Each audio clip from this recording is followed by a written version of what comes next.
For hanging leg drop, I'm going to need some type of table. In here we use a massage table.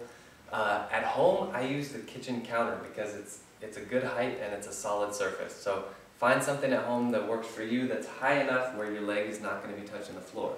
So basically this stretch is to stretch out the hip flexor and the quad. So I'm going to start by interlacing my hands behind my left leg, and I'm going to pull. I'm almost doing a bicep curl with my left knee. I'm just going to relax down here. Now let me show you a couple things in this exercise. Now notice how my right knee is slightly below my right hip. The height of the knee is basically telling us how tight or relaxed the hip flexor is. The lower down that knee is, the more open that hip is. If you're looking at yourself and your knee is way up here, that means that your hip flexor is very tight. Okay. The benefit of this exercise is that you don't want to force this down. You just want to let gravity take you down. And in that way, your hip flexor will release when it's ready.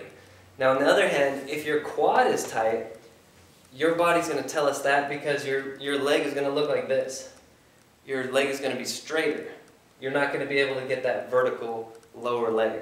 So again, in that case, we're just letting gravity do the work. What you can do, if this is comfortable for you, is you can set up an ankle weight, put an ankle weight on your ankle.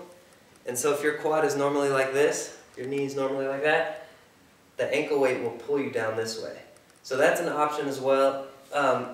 If you have someone near you while you're working out, have them hold your leg in this position so that they don't let it go out like this.